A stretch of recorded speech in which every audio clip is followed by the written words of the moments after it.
तो नमस्कार आप सभी को जानकर खुशी होगी कि आज हम दुनिया के एक बहुत ही खास मुद्दे को लेकर सभी जो इस देश के अलग-अलग राज्यों से तो सभी मेडिकल फील्ड को लेके जितने भी डॉक्टर हैं या फार्मासिस्ट हैं, उससे रिलेटेड हम आज बात करेंगे। तो हम सत्युग टीम की ओर से आप जितने भी यहाँ डॉक्टर हैं, फार्मासिस्ट हैं, सबका बहुत-बहुत स्वागत करते हैं। और उम्मीद रखते हैं कि आज इस एक माध्यम से, एक प्लेटफ़ॉर्म के माध्यम से पूरी दुनिया को एक संदेश जाए कि आज जो दुनिया दवाई खाकर भी परेशान है, एक नॉर्मल सी बीमारी भी, एक बीपी शुगर की बीमारी भी आज शुरू हो जाती है किसी भी इंसान को, वो इंसान दवाई खाते-खाते खत्म हो जाता है, पर उसकी बीमारी ठीक नहीं होती। और बहुत सी चीज़ें आजकल ऐसी आ रही हैं मतलब इनक्योरेबल डिज़ीज़ हो गई या ऐसी बहुत सी बीमारियाँ या परेशानी जो पहले नहीं थी। टेंशन हो या बीपी हो या शुगर हो, आज कल छोटे-छोटे बच्चे सुसाइड कर रहे हैं। जबकि हमारे पास जो मेडिकल की सुविधाएँ हैं, अगर हम कंपेयर करें तो पहले इतनी नहीं थी, पहले इतनी फैसिलिटी हम लोगों के पास नहीं थी। पर पहले लोग फिर भी बिना बीमारी के ज़्यादा ठीक रहते थे, पर आज इतनी फैसिलिटी होने के बाद भी इतनी बीमारी और इतनी परेशानी है। तो इन्हीं बहुत सारे सवाल जो हमारे पास सटीक टीवी के माध्यम से आए थे और बहुत से लोग पूछना चाहते थे कि क्या कोई ऐसा क्योर है? और आजकल जो इतना ज़्यादा एक भ्रष्टाचार हो रहा है दुनिया में, हमारे देश में, दवा मेडिसिन्स को लेके, डॉक्टर्स को लेके, क्या असल में बीमारी है और क्या असल में इलाज है? और क्या ऐसी चीज़ें हैं, क्या आपस में कुछ ऐसा हो सकता है कि इन सब चीज़ों से हमें छुटकारा मिले? तो इन्हीं सब चीज़ों को लेके आज हम बात करेंगे। आज हमारे बीच में मौजूद हैं दीपिका जी, जो सीतापुर गवर्नमेंट हॉस्पिटल में कार्यरत हैं। प्रियांशी जी हैं, जो एक मेडिकल स्टूडेंट हैं गवर्नमेंट स्कूल में और गवर्नमेंट कॉलेज में और वागेश जी हैं, जो कि लखनऊ से हैं, राम लोहिया जो मेडिकल कॉलेज है, उसमें अभी स्टूडेंट हैं और हमारे साथ में कविता जी हैं, जो कि मुंबई में एक एज़ अ फार्मासिस्ट अभी हैं और हमारे साथ हैं डॉक्टर नीलम सिंह बंसल जी और इनको सब सतगुरु के नाम से भी जानते हैं। और ये इन्होंने स्पिरिचुअल पैथी, नेचुरोपैथी और एलोपैथी सभी से चीज़ों को मिला के एक नई चीज़ दुनिया को दी है। तो आज हम इन्हीं सब विषयों पे बात करेंगे। तो सबसे पहले हम डॉक्टर दीपिका जी से पूछेंगे कि जितने भी जो मेडिकल केसेज़ जो आप गवर्नमेंट में हैं, के इसमें जितने भी मेडिकल के लिए केसेज़ आते हैं, तो आप कैसे मतलब उनको हैंडल करती हैं? क्या वो सच में भी होते हैं या नहीं होते? सभी को नमस्कार। पैनल में उपस्थित सभी साथियों को, सभी लोगों को मेरा प्रणाम है। जैसा कि जी ने पूछा है कि मैं मेडिकल में हूँ, गवर्नमेंट में, तो हम लोगों के पास पेशेंट देखने का भी काम होता है और as a government regular doctor हम लोगों को मेडिको लीगल केसेस भी अटेंड करने पड़ते हैं। जो फीमेल होने के नाते मेरे पास तो फीमेल पेशेंट्स ही आती हैं। पुलिस केस वाली जो होते हैं, उनको मेडिको लीगल केस बोलते हैं कि कोई भी केस महिला या बालिका जब किसी भी वारदात में वंचित होती है या उसकी तरफ से कोई शिकायत होती है, केस करते हैं, तो उसका एक मेडिकल परीक्षण होता है। उसको मेडिको लीगल केस बोलते हैं क्योंकि मेडिकल विद लीगल एस्पेक्ट कि कानूनी केस में जाना है और मेडिकली हमारी डॉक्टर की तरफ से क्या राय है। तो वो मेरा काम होता है, जब मेरी ड्यूटी लगती है तो मैं जाती हूँ, तो करना होता है। तो उसमें हर तरह के केस आते हैं महिलाओं से, बालिकाओं से रिलेटेड। तो ज्यादा करके तो छेड़छाड़, रेप, घर से भागी हुई या कोई मारपीट हुई तो चोट, इस तरह के महिला से संबंधित केस आते हैं। तो उनमें जो डॉक्टरी प्रोसेस होता है वो गुप्त होता है, मतलब गोपनीय होता है, वो किसी को बताते नहीं है। तो पुलिस लेके आती है और हम लोग मिलके पूरी टीम होती है, हम लोग केस करते हैं। तो जो हमारा ऑब्जर्वेशन होता है, जो हमारी उसमें फाइंडिंग्स होती हैं कि क्या है, क्या हमारा ओपिनियन है, वो सब हम लिख करके सील बंद मुहर लिफाफे में करके जो हमारे साथ पुलिस लेके आती उनको दे देते हैं। वो हमारा एक मेडिकल प्रोसेस होता है। उसके बाद वो कोर्ट में जाता है जब केस दाखिल करती है पुलिस, तो उसके बाद वो कानूनी प्रक्रिया के अनुसार चलता है। फिर कोर्ट में जब डॉक्टर को गवाही के लिए बुलाती है, तो हम लोगों को कॉल करती है, तो हम लोग जाते हैं एज ए विटनेस। अपना जो हमारा पॉइंट ऑफ व्यू होता है वो हम वहां पे बताते हैं कि इस केस में हमें पर्टिकुलर में ये चीजें मिली, और ये मेरा पॉइंट ऑफ व्यू ये है। और जो हमने इन्वेस्टिगेशंस भेजी थी, उनकी रिपोर्ट में जो फाइंडिंग आती है फेवर में या अगेंस्ट में, उसके अनुसार हम अपना ओपिनियन जुडिशरी में जज होते हैं उनको बताते हैं, वो हमारा बयान लिख लेते हैं।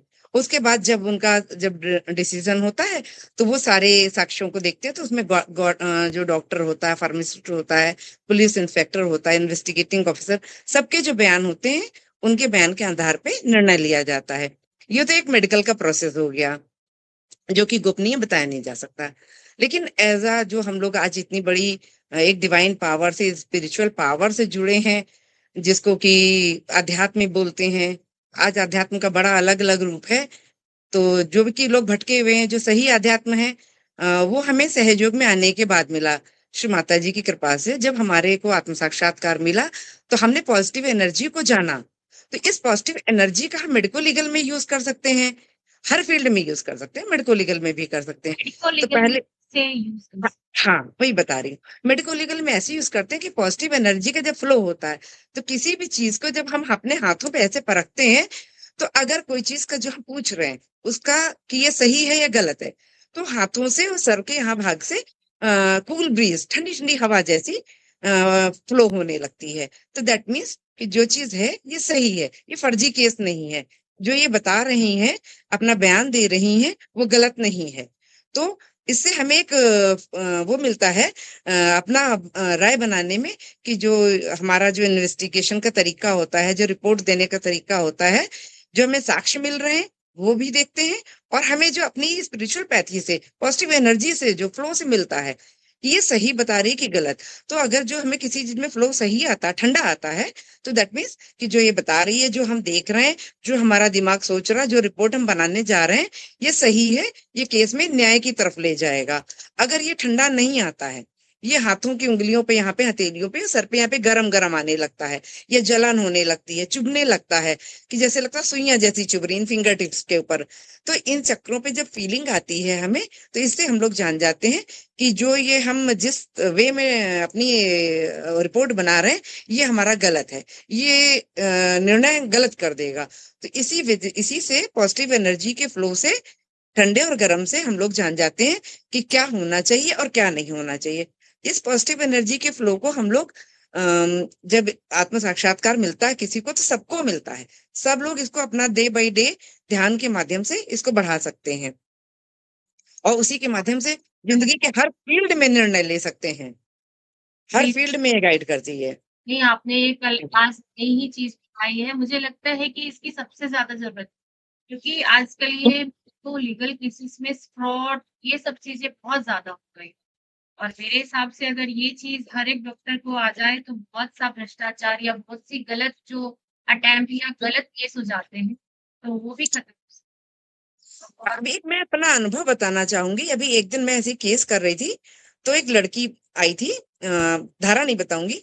तो ऐसे आई थी, तो मैं बड़ा बायस्ड थी कि लड़की सही बोल रही है, कि जो इसके पेरेंट्स बोल रहे हैं वो सही बोल रहे हैं। मैं किस वे में किधर, जो मुझे साक्ष्य दिख रहा था वो अलग दिख रहा था, और लड़की अलग बोल रही, पेरेंट्स अलग बोल रहे, पुलिस अलग बोल रही। तो मैं बड़ा कंफ्यूज थी कि मैं क्या करूं। फिर एकदम से जब मैंने माँ को बोला कि माँ देख लीजिए इसमें क्या होना चाहिए, तो मेरे हाथों में एकदम से ठंडा ठंडा आने लगा। तो जब मैं समझ गई कि मुझे क्या करना, बस मैंने उसी के आधार पे अपना जो डिसीजन था, अपनी रिपोर्ट थी, वो मैंने बना करके माँ की कृपा से, जो सही चीज थी, माँ ने मुझे गाइड किया, और मैं उसको रिपोर्ट बनाने में मतलब सफल हुई। तो इसने मतलब इस पॉजिटिव एनर्जी ने मुझे गाइड किया। ऐसे ये सभी को गाइड कर सकती, बस मुझे उस पॉजिटिव एनर्जी को फॉलो करना होता है, उसको मानना होता है कि ये है, तो हम इसको स्वीकार करें या डिनाई करें। बिल्कुल, इससे बड़ा हेल्प मिलता हुआ होके भी आपने इस चीज़ को अनुभव कर रहे हैं, तो वाक़ई कोई चीज़ है और हमने सुना भी है कि पूरे 30 से पता नहीं कितने डॉक्टर्स ने इसके ऊपर में एमडी की है और इस चीज़ को जाना भी है। तो अब हम अपने दूसरे सवाल पर आते हैं, जो हम वागेश जी से पूछना चाहेंगे। तो वागेश जी, आजकल आप जानते ही हैं कि कितना ज़्यादा स्ट्रेस और जो मानसिक बीमारियाँ हैं, मोस्टली लगता है कि ये आप आज के टाइम में शायद बहुत ज़्यादा बढ़ गया है, पहले टाइम में इतना नहीं।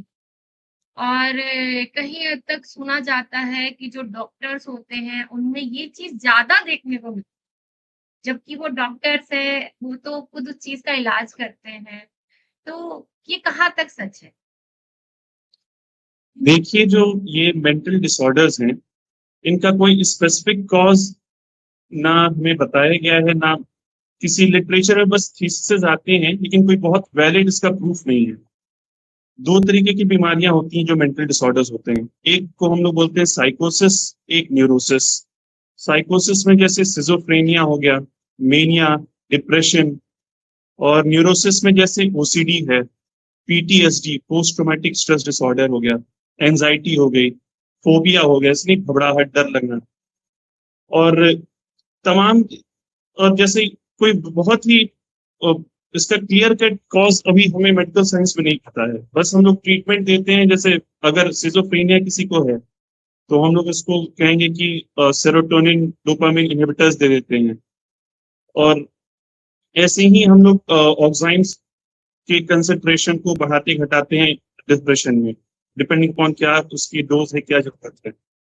लेकिन मैं जो अपने अनुभव से ये बताना चाहता हूँ कि जो ये स्ट्रेस वगैरह के कारण है, उसका एक कारण है होड़ बहुत ज्यादा है लोगों में। जितने भी मेडिकल स्टूडेंट्स हैं, डॉक्टर्स हैं, उनमें आगे बढ़ने का होड़ बहुत ज्यादा है कि कम समय में बहुत ज्यादा काम करना चाह रहे हैं, महत्वाकांक्षाएं बहुत ज्यादा हैं उनकी।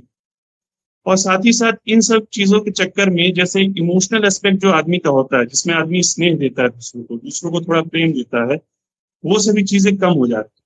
वो सिर्फ अपने काम में ही लगा रहता है। और जैसे बगल वाला आदमी बीमार बीमार है, मतलब अपना फ्रेंड भी कोई बीमार है, नहीं बीमार है, उसको पता नहीं क्या है उसका हालचाल, ऐसा भी देखने को मिलता है। तो वो काम के चक्कर में अपनी इमोशनल एस्पेक्ट को एकदम ही नेग्लेक्ट कर देते हैं। एक तो ये कारण लगता है। दूसरी चीज ये है कि नशा तो सबसे ज्यादा डॉक्टर्स मना करते हैं नशा नहीं करने के लिए, लेकिन सबसे ज्यादा नशा भी उन्हीं में पाया जाता है। चाहे वो शराब का हो, सिगरेट का हो, अगर या गांजा और ये सभी तमाम चीजें जो भी हैं, सबसे ज्यादा वही करते हैं। तो इसके कारण भी इम्बैलेंस क्रिएट होता है। और बाकी इसका तो जो मेंटल डिसऑर्डर है, इसका कोई भी प्रूफ, मतलब कोई भी ट्रीटमेंट इसका नहीं है, क्योंकि लोग आते हैं, साल भर साल आते हैं, उनका ट्रीटमेंट होता है, फिर से दवा दिखती है, फिर से 3-4 महीने बाद जो सिम्टम्स आने लगते हैं। पहले मरीज कहता था कि मुझे जहर खिलाया जा रहा है, घर वाले जहर खिलाते हैं, ट्रीटमेंट चलता है, थोड़ा सोता होता है, थोड़ा रिलैक्स होता है, फिर से दवा बंद हो जाती है, फिर से 3 महीने बाद फिर से वो रात को उठ के चारों तरफ घर में घूमने लगता है।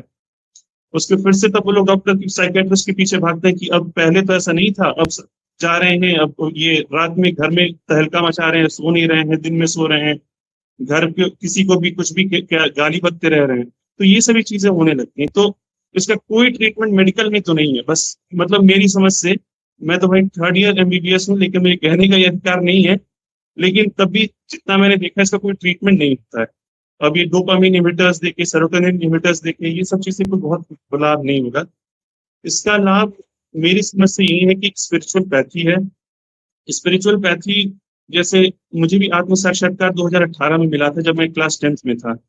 उसके बाद से 2012 में मैं सहयोग टीवी से जुड़ा, तब से काफी मुझे राहत है। और स्पिरिचुअल पैथी से जैसे में हम लोग ये देखते हैं कि जिनका भी मूलाधार चक्र जो है, या फिर पेल्विक प्लेक्सस, वो जितना साफ होते जाएगा, उतना ही स्ट्रेस, एंजाइटी और ये मानसिक बीमारियां कम होते जाएंगी। और जितने हम लोग जो सहयोगी लोग हैं, वो जाके दूसरे से मिलेंगे, तो उनको तो दिक्कत तो पड़ती ही है। मान लीजिए मैं तो कॉलेज जाता हूँ तो मुझे दिक्कत बहुत पड़ती है, मैं क्या बताऊँ। अब वापस आता हूँ रूम पे तो थोड़ा 1 घंटे बैठता हूँ, 1.5 घंटे बैठता हूँ, तब जाके राहत मिलती है। नहीं तो कॉलेज में जाता हूँ तो बहुत परेशानी होती है। लेकिन इसका एक फायदा है कि मेरे बैच में, जिसमें मैं पढ़ाई करता हूँ, बाकी बैचेस के कंपैरिजन में सबसे कम नशा करने वाले, ये इसका फायदा मैंने देखा है। दूसरी चीज, लड़के लड़की का जो चक्कर है, ये चीज भी हमारी बैच में बहुत कम है, क्योंकि रोज उनसे मिलना जुलना है, और बाकी बैचेस में ज्यादा है। और तीसरी चीज मैं ये भी बताऊंगा कि मेरा हॉस्टल है इकाना स्टेडियम के सामने, और कॉलेज है गोमती नगर, लगभग 11 किलोमीटर दूरी है कॉलेज और कैंपस और हॉस्टल में। तो जिस रोड से हम लोग जाते हैं, मतलब 1-1.5 साल से इधर ही से आना जाना है, उस रोड पे एक्सीडेंट होना कम हो गया है। पहले हर 3 हफ्ते 2 हफ्ते बाद से किसी का सर फटा हुआ मिलता था, खून गिरा हुआ मिलता था। अब क्या है कि अब हम लोग आत्म साक्षात्कारी हैं, जो लोग आते जाते हैं उस कमरे से, वो रोड इतना अच्छा हो गया है कि उस पे एक्सीडेंट तक कम हो गए हैं। तो स्पिरिचुअल तो बहुत, ये तो मैंने देखा है, जो लखनऊ के हैं वो भी इस चीज को क्रॉस वेरीफाई कर सकते हैं, पहले से तो एक्सीडेंट बहुत कम हो चुका है। क्या तो ये स्पिरिचुअल पैथी का तो ये सब फायदा होता है। और मैं तो यही कहूंगा, मेंटल डिसऑर्डर्स के लिए हम लोग को सहयोग को अपनाना पड़ेगा, स्पिरिचुअल पैथी को अपनाना पड़ेगा, और अपने इम्बैलेंस को क्लियर करना पड़ेगा। जो भी दवाइयां हैं उनसे कोई बहुत लाभ नहीं होने वाला है। एक आध दिन के लिए आदमी रिलैक्स फील करेगा, लेकिन इससे कोई बहुत लाभ नहीं है। नहीं, बिल्कुल आपने जो एक जवाब दिए सच में, और आपका जो एक्सपीरियंस है, तो मुझे तो लगता है कि यही मतलब निकलता है कि जो पॉजिटिविटी होती है हर सहयोगी की, या जो भी स्पिरिचुअल पैथी इस पॉजिटिविटी शक्ति को इस जिस इंसान से बहती है, पूरे एरिया पे उस वक्त, और जहाँ-जहाँ वो इंसान जाता है वहाँ-वहाँ पे ही इतना अच्छा हो रहा है, बताओ, ये तो कमाल की बात है। मेरे हिसाब से तो अगर हर कोई जो चाहे मेडिकल स्टूडेंट हो, चाहे किसी भी फील्ड में स्टूडेंट हो, अगर इस चीज़ को अपनाएगा तो कहीं न कहीं ये चीज़, ये शक्ति तो उसको तो फ़ायदा देगी देगी। तो बहुत अच्छी बात है। अब नेक्स्ट हम सवाल पे चलते हैं कि युवा पीढ़ी में जो दिल के दौरे हैं, तो उसमें बहुत ज़्यादा बढ़ गया है। आपने देखा होगा, प्रियांशी जी से सवाल है वो हमारा, कि आजकल बहुत से सोशल मीडिया पे देखा होगा, कोई डांस कर रहा है, डांस करते-करते वो खत्म हो गया। कोई जाते मतलब रास्ते में ही खत्म हो गया। पता ही नहीं चलता कि कब जाके कौन आदमी खत्म हो जाए। बड़े-बड़े मतलब कह सकती हूँ कि ये तो भाई खाने-पीने से होता है। पर अभी शायद एक काफ़ी संजय कपूर, जो कि काफ़ी एक रिच पर्सन है, उनके पास अच्छा ही खाते होंगे। नॉर्मल तो ऐसा नहीं है, बट जो एक अच्छा एक उनका डेली लाइफ़स्टाइल रूटीन है, वो लोग भी हार्ट अटैक से जा रहे हैं, जो कि काफ़ी रिच लोग भी हैं, जिनका रूटीन खाना मेरे हिसाब से तो नॉर्मल मिडल क्लास लोगों से तो अच्छा ही है। तो ऐसा क्यों हो रहा है कि ये इतना ज़्यादा कार्डियक अरेस्ट इतना ज़्यादा बढ़ गया है कि 2-2 मिनट में आदमी एक्सरसाइज़ कर रहा है, जिम जा रहा है वहाँ पे तो इसका क्या रीज़न? सभी को नमस्कार। अच्छा, हृदय रोग युवा पीढ़ी में बढ़ने के कारण तो वैसे बहुत सारे हैं, लेकिन मेडिकल साइंस जब बताता है तो वो सिर्फ थियोरी रखता है, हाइपोथेसिस रखता है, लेकिन वो कुछ एक इतना प्रूफ नहीं बता पाता, क्योंकि जो जीन लेवल पे चीज़ है उसकी रिसर्च होने में बहुत टाइम लग जाता है। और अभी मेडिकल साइंस इस हद तक नहीं पहुंचा है कि वो ऐसी बारीक चीज़ों का जवाब दे सके। जैसे कि अब मेडिकल साइंस में हमें पढ़ाया जाता है कि हृदय रोग के बहुत सारे रिस्क फैक्टर्स हैं। उसमें से कुछ का नाम मेंशन करूंगी, जैसे स्मोकिंग बोला जाता है, ड्रग्स बोला जाता है, ओबेसिटी बोला जाता है। ऐसे करके काफी सारे रिस्क फैक्टर्स हैं, लेकिन ये जो रिस्क फैक्टर्स है इसका कारण कभी भी मेडिकल साइंस बता नहीं पाता। वो बस इतना बोल देगा कि स्ट्रेस एक प्रोबेबल रिस्क फैक्टर है। लेकिन जब हम अध्यात्म में गहरा उतरते हैं तो हम समझते हैं कि जैसे-जैसे बच्चा बड़ा होता है, वो जैसे-जैसे घर का माहौल देखता है, उस हिसाब से उसकी अपब्रिंगिंग की वजह से उसका जो नेचर होता है वो बनता है। अब अगर घर का माहौल बहुत ही शांत है, तो वो बच्चा कोई भी सिचुएशन में शांत रहेगा। लेकिन अगर वो देखता है कि उसके मम्मी-पापा छोटी बातों पे बहस करते हैं, या उसके घर में हर दूसरे दिन लड़ाई-झगड़े हो रहे हैं, या अगर लड़ाई हो रही है तो वो 15 दिन तक चल रही है। जब वो ऐसा माहौल एक छोटा बच्चा देखता है, इस माहौल में वो बड़ा होता है, तो उसका जो सहन शक्ति होती है वो बहुत ही कम होती है। तो उसके ऊपर थोड़ा भी स्ट्रेस आता है, जैसे कि आपने एक एग्जांपल दिया कि उसको सिर्फ इतना सा ही क्या बोलते हैं, स्टिम्युलस मिला और उसमें उसको हार्ट अटैक आ गया। तो उसकी जो सहन शक्ति है उसकी वो बहुत ही कम हो जाती है। और सहयोग में बताया गया है कि हमारे हृदय में आत्मा होती है। तो जब हम ज़्यादा काम करते हैं, हम ज़्यादा फ्यूचर प्लानिंग करते हैं, तो हमारा चित्त जो है वो आत्मा से हट जाता है, नेचर से हट जाता है। आप कभी भी देखेंगे तो आजकल की युवा पीढ़ी नेचर से ज़्यादा मोबाइल पसंद करती है। मोबाइल पसंद करने की वजह से उनका जो मेंटल जो स्ट्रेस झेलने की ताकत है वो कम हो गई है। अब इसमें मैं खुद का ही एग्जांपल लेना चाहूँगी। नीट यूजी की जब मैं तैयारी कर रही थी तो बहुत ज़्यादा स्ट्रेस था, फर्स्ट आना है, क्योंकि टीचर्स ही वो बताते हैं। और पेरेंट्स भी कभी नहीं बोलते कि हाँ बेटा 2 मार्क्स कम आएँगे तो चलेगा, क्योंकि सब चाहते हैं उनका बच्चा आगे बढ़े। और टीचर्स भी मोटिवेट करते हैं, बेटा पढ़ो, पढ़ो, सारा दिन पढ़ो। तो मुझे पीसीओडी हो गया था, माइग्रेन हो गया था, मेरा पेट इतना ज़्यादा मतलब दर्द करता था और शायद मैंने 4 डायटीशियन, 4 डॉक्टर्स अलग-अलग डॉक्टर्स को दिखाया होगा, मुझे कुछ आराम नहीं पड़ रहा था। फिर उसके बाद नीट यूजी का एग्ज़ाम तो अच्छे से निकल गया, लेकिन उसके बाद जो मुझे 6 महीने परेशानी रही, उसका मुझे कहीं इलाज मिल ही नहीं रहा था। ना डाइट बदलने से मिल रहा था, बस स्ट्रेस बढ़ ही रहा था कि भाई इतनी बीमारियाँ हो गई है, इतनी छोटी एज में, माइग्रेन की दवाई अभी से कैसे लूँ? फिर उसके बाद मेरे एक फ्रेंड ने मुझे सहज योगा बताया, तो मैंने सचमुच से शायद 40 दिन फुट सोक किया होगा। 40 भी नहीं, शायद 20 दिन होंगे, मुझे अब याद नहीं है। तो वो फुट सोक के बाद ही मतलब मेरी प्रॉब्लम्स 80% गायब हो गई। अरे! क्या बात तो है। तो बस तब से सहयोग में हूँ और बाकी सबको भी यही संदेश देना चाहूँगी युवा पीढ़ी को ये कि बुक की जो आपने बताई है, ये कैसे सीख सकते हो और ये कहाँ मतलब कहीं अवेलेबल है? जैसे आपने कैसे सीखा? जी, इसके लिए वैसे तो आत्म साक्षात्कार लेना पहले ज़रूरी है, क्योंकि जब हम आत्म साक्षात्कार लेते हैं तभी हमें पता चलता है कि हमारी कौन-सी साइड वीक है। मतलब अगर जब आत्म साक्षात्कार लेते वक़्त अगर हमारे लेफ्ट साइड में गरम आता है, तो उसका मतलब हमारा पास्ट मतलब लेफ्ट चैनल खराब है और अगर राइट में गरम आता है, तो उसका मतलब राइट चैनल खराब है। तो वैसे तो फुट-सोक दोनों में काम करता है, लेकिन ज़्यादा काम राइट में करता है।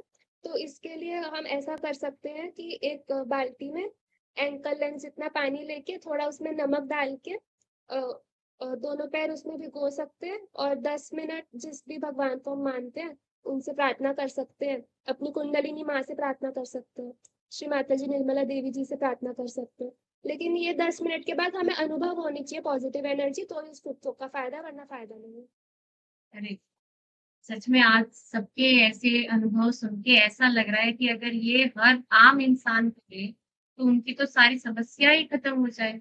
जो आज हर एक इंसान परेशान है और डॉक्टर के पास भी इलाज नहीं है, तो सच में एक बहुत एक ऊँची चीज़ बताई है और आम जन-जन के लिए बताई है, तो प्रियांशी जी बहुत-बहुत धन्यवाद। जी, इसमें मैं 2 और चीज़ें ऐड करना चाहूँगी। जी, सहज योगा पे 2 रिसर्चेज़ हुई है हार्ट अटैक को लेके। एक तो 19 मार्च 1993 में एक लेडी हार्टरिज मेडिकल कॉलेज में रिपोर्ट सामने आई थी कि जिन लोगों ने 10-20 मिनट हर रोज़ सहज योगा ध्यान किया है, उनके हार्ट अटैक ना के बराबर हो गया और जो उनकी परेशानी थी एंजाइना या हा आर्टरी में ब्लॉकेज, वो भी काफ़ी हद तक कम हुई है। और अभी 2016 में भी नवी मुंबई में एक डॉक्टर संदीप राय करके डायबिटोलॉजिस्ट है, उन्होंने भी इसकी एक रिपोर्ट जारी की थी, तो आप गूगल पे ये रिसर्च पढ़ सकते हैं कि प्रैक्टिकली है सहयोग, थियरी बिल्कुल नहीं है। अरे, thank you. Thank you. So अभी हम जो कविता जी हैं, ये as a pharmacist, government pharmacist कार्यरत हैं मुंबई में। तो इनसे सवाल करना चाहिए। कविता जी, मेरा सवाल ये है कि मुझे लगता है जहाँ तक कि कोई घर नहीं शायद पूरी दुनिया में कि जहाँ बिना दवा के या बिना डॉक्टर के एक भी घर, हर घर में दवाई चलती। तो दवा का, डॉक्टर का क्या संबंध है और क्या ऐसा कुछ है कि बिना दवा के भी इंसान ठीक हो सकता है? सभी को प्रणाम। जी, मेरा नाम कविता है और मैं मुंबई से हूँ। मुंबई के एक गवर्नमेंट हॉस्पिटल का नाम है एलटीएमजी हॉस्पिटल। इसमें मैं 27 साल से फार्मासिस्ट हूँ। तो दवाई और डॉक्टर का ये संबंध है कि डॉक्टर तो पेशेंट का रोग का निदान करते हैं कि तो क्या बीमारी है। उसको बहुत सारे test, blood test, MRI, x-ray, CT scan, बहुत सारे टेस्ट कराते हैं और जो हम लोग मेडिसिन देते हैं डॉक्टर को, तो मेडिसिन से पेशेंट को रिलीफ मिलता है और उसकी जो बीमारी है वो बढ़ने से उसको रोक मिलती है, रुकती है ज्यादा, उसके लक्षणों को रोकते हैं बीमारी दवाइयाँ। लेकिन सबसे मैं एक फार्मासिस्ट हूँ, तो मेरे पास जो पेशेंट आते हैं तो वो सब जब हॉस्पिटल में आते हैं तो जब पेपर वो ओपीडी का पेपर निकालते हैं, वहां से लेके डॉक्टर के पास जाते हैं, फिर बहुत सारे डिपार्टमेंट में जाते हैं, एमआरआई में जाते हैं, ब्लड टेस्ट में जाते हैं और लास्ट में वो एक फार्मासिस्ट के पास आते हैं। तो हमारे हॉस्पिटल में 7,000 की डेली की ओपीडी है हमारी गवर्नमेंट हॉस्पिटल की। क्या 1000 पेशेंट आते हैं, डेली आते हैं और फार्मासिस्ट के बाद सबसे आखिरी लास्ट में फार्मासिस्ट के पास काउंटर पे आते हैं। तो जब वो आते हैं तो इतने मतलब वो गुस्से में होते हैं और इतने मतलब उनको अगर कहीं हम बोल दें कि ये मेडिसिन नहीं है, तो वो हमें हमें गालियाँ भी देते हैं और बहुत हमें उल्टा-सीधा बोलते हैं। कभी-कभी फार्मासिस्ट भी उनको गलत-गलत बोलते हैं, लेकिन मैं भी पहले बहुत गुस्से में बोलती थी उनसे। लेकिन अभी 3-4 साल से मैं उनसे गुस्सा नहीं करती हूँ, बहुत प्रेम से बोलती हूँ। और बहुत बहुत बार मेरे साथ डेली ऐसा होता है कि जब मेरे पास मेरी 2 से 4 एम्स की ओपीडी में ड्यूटी होती है, गायनेक ओपीडी में, तो वहाँ सारी प्रेग्नेंट लेडीज़ आती हैं। तो जब भी ये प्रेग्नेंट लेडीज़ आती है, तो ये आपस में बहुत सारी अपनी फैमिली की जो प्रॉब्लम थी है, शेयर करती है और मैं भी उनके साथ में होती हूँ, क्योंकि मैं उनके साथ बहुत अच्छे से बात करती हूँ और तब वो मुझसे भी शेयर करती है। तो मैं उनको तुरंत यही बोलती हूँ कि आप अपने मतलब मेरे पास पैम्फलेट और सब तो होता ही है माँ का, तो वो मैं दिखाती हूँ और उनको बोलती हूँ कि ये हमारा चैनल है, आप देखिए। सिर्फ केवल 10 मिनट देखिए दिन में, सुबह देखिए या शाम को देखिए। तो फिर उनके उसके बाद मैं उनको तुरंत ऐसे हाथ खोल के उनको बोलती हूँ, जिस भगवान को आप मानते हो, तो वो प्रश्न आप पूछिए कि क्या हमारे अंदर में जो शक्ति है, वो हमें हाथों पर महसूस हो जाए और तुरंत 2-3 मिनट में ही उनको फ़ील होती है। तो ऐसे डेली श्री माता जी की कृपा है वो बहुत बड़ी कि ऐसे में डेली 3-3 4-4 लोगों को उनको रियलाइज़ेशन हो जाता है। और मैंने बहुत बार एक्सपीरियंस किया है कि मैंने जिन लोगों को सहयोग के बारे में बताया, वो खुद आके मुझे बताते हैं कि आपने जो बताया है वो हमें बहुत फ़ायदा हुआ है। तो ये डेली का एक्सपीरियंस है। और मेरा खुद का ये एक्सपीरियंस है कि 4 साल पहले जब कोविड खत्म हो रहा था, तो मुझे स्पॉन्डिलाइटिस का वो था। तो ऑन ड्यूटी मैं second shift night, second night इसमें ही रहती थी हमेशा। तो नाइट में मुझे बहुत तकलीफ होती थी, तो मैंने ऑन ड्यूटी जाकर मेरा एमआरआई कराना पड़ा क्योंकि बहुत ज़्यादा पेन था, मुझे बैठ भी नहीं सकती थी मैं।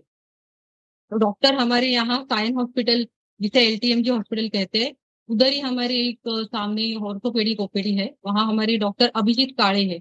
उन्होंने मुझे कहा कि आपका मतलब एमआरआई रिपोर्ट देख के मेरा L4, L6, L5 सब में गैप थे और स्लिप डिस्क भी था मुझे। तो उसने कहा कि आप ये रोटेशन ड्यूटीज़ नहीं कर सकते सेकंड शिफ्ट नाइट, आपको स्ट्रेट या फिर आपको जॉब छोड़नी पड़ेगी। इतना तक उन्होंने मुझे कहा। ऑपरेशन की डेट भी उन्होंने फिक्स की। फिर मैंने सतयुग टीवी चैनल देखा और उसमें जो मेडिटेशन था, मतलब उससे ही मैं साढ़े 3 महीने में मैं ठीक हो गई। तो मैं बहुत सारे पेन किलर लेती थी, जिससे क्या मुझे नींद भी आती थी।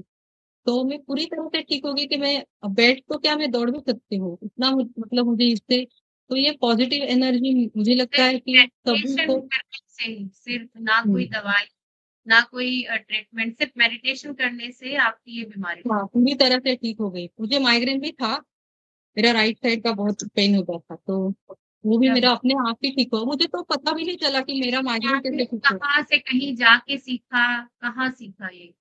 घर पे कैसे मुझे किया? तो सत्युग टीवी चैनल का तो ऐसे यूट्यूब देखती थी हमेशा, तो ये डॉक्टर आईएस बंसल जी के वीडियोज़ में हमेशा देखती थी पहले से।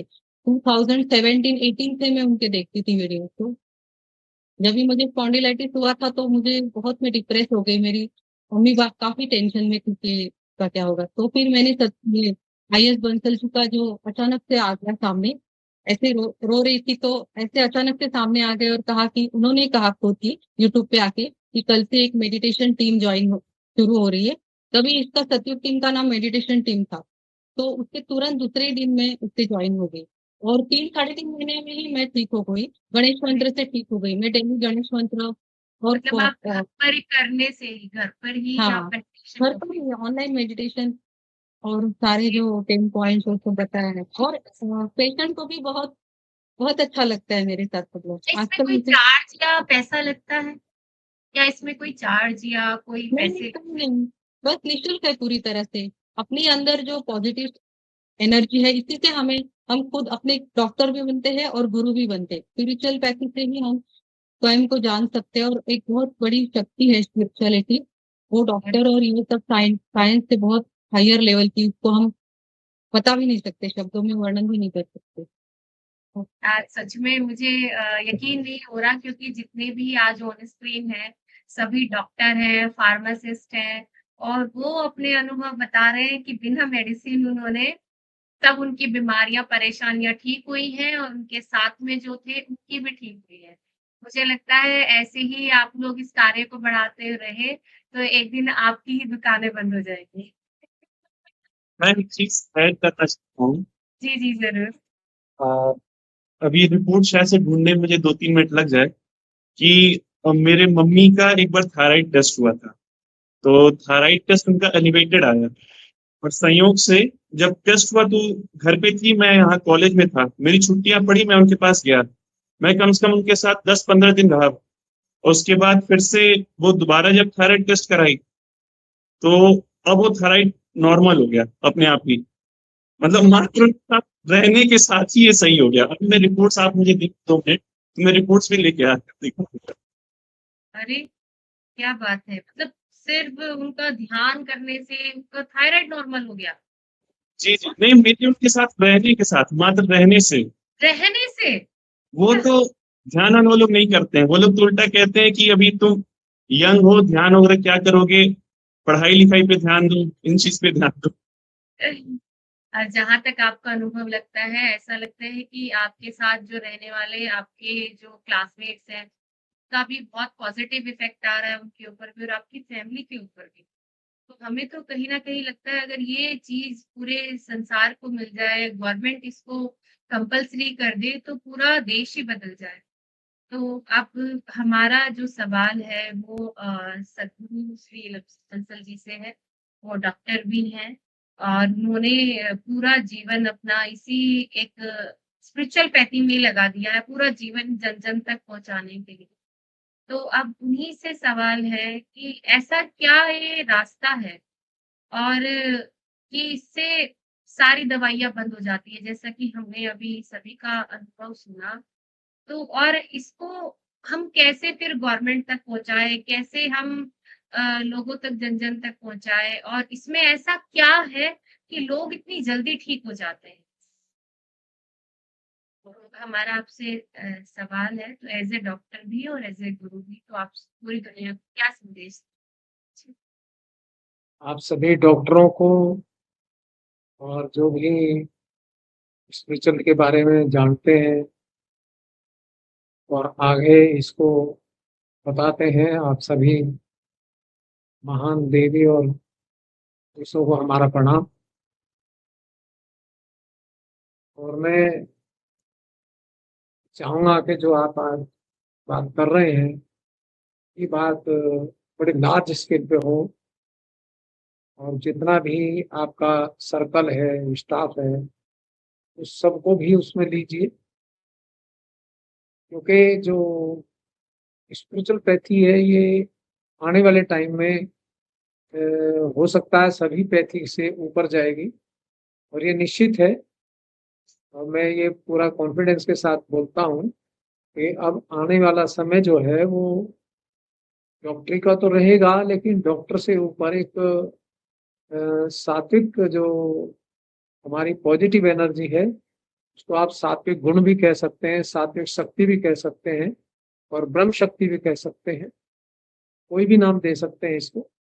तो उसका आने वाला समय बहुत ही अच्छा होगा और आप सब लोग उसके लिए तैयार हैं। तो मैं तो ये चाहूँगा कि आप सब लोग अब एक प्लेटफ़ॉर्म पे आके बैठ जाएँ, क्योंकि अब आपके सामने बहुत सारी चीज़ें आएँगी और जो आज आपने बात कही है कि मेडिकल में मानसिक रोग का इलाज नहीं है, ये सही है, तो झूठ नहीं है रत्ती भर में।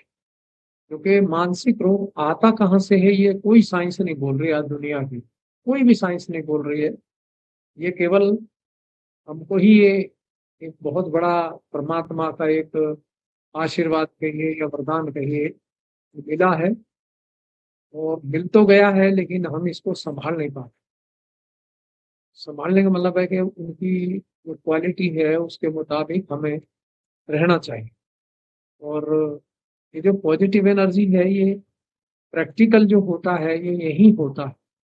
और दुनिया में आप मैं ख़ासकर जब देखता हूँ सुबह पेपर में, तो थोड़ी नज़र ज़रूर मारता हूँ, क्योंकि जब से ये परमात्मा का संदेश हुआ था कि जब आपको ये चीज़ मिल जाती है, तो आपको पेपर पे और न्यूज़ पे नज़र लगानी चाहिए।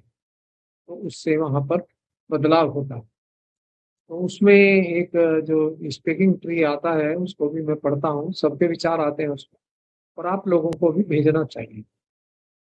तो मैं चाहूंगा कि आप पेपर में जो वेबसाइट खोलते हैं या उसका जो पेपर का होता है उसे खोल के उस पर कमेंट्स डालें और दुनिया के हर पॉइंट्स पे आप बात, कोई पॉइंट्स ऐसा नहीं आ रहा मुझे नजर जिस पर आप आज बोल नहीं सकते और क्वेश्चन मार्क नहीं बन सकते। और आपका क्वेश्चन जो है ऐसा होगा कि उसका आंसर बड़ी मुश्किल से कोई दे पाए, क्योंकि आपके पास कुछ कैपेबिलिटी है, आपके पास कुछ पावर है, आपके पास सबसे बड़ी चीज है प्रैक्टिकल। दुनिया में नॉलेज तो है, पढ़ते भी हैं और किताबों में भी ज्ञान बहुत है, लेकिन उसका प्रैक्टिकल संसार में किसी के पास नहीं।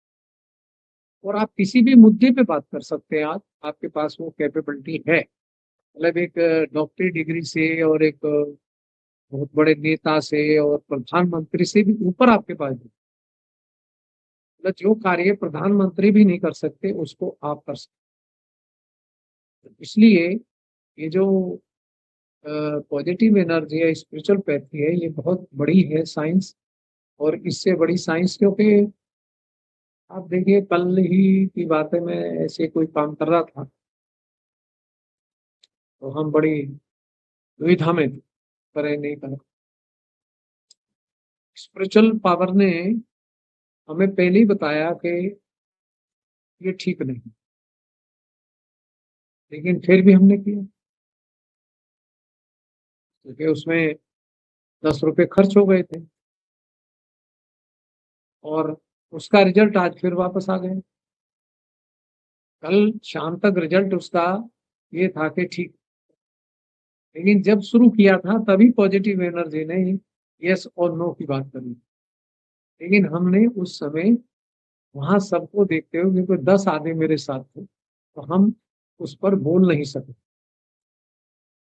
और आज जो हमें तो तभी मालूम हो गया था कि इसमें मामला कामयाबी नहीं होगी, लेकिन जिन लोगों को नहीं कह सकते उसमें बहुत सारे एडवोकेट थे, बहुत सीनियर थे, और क्या नाम, जो गवर्नमेंट का है वो था, वो सब हुआ, लेकिन आज फिर वही बात अड़चन पे आके खड़ी।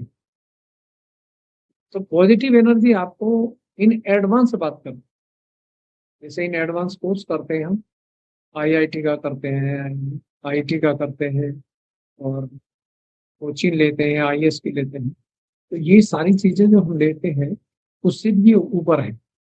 लेकिन सबसे बड़ी निशानी क्या है कि इसमें 24 घंटे 365 दिन आप दूसरे की नेगेटिविटी को ऑब्जर्व कर,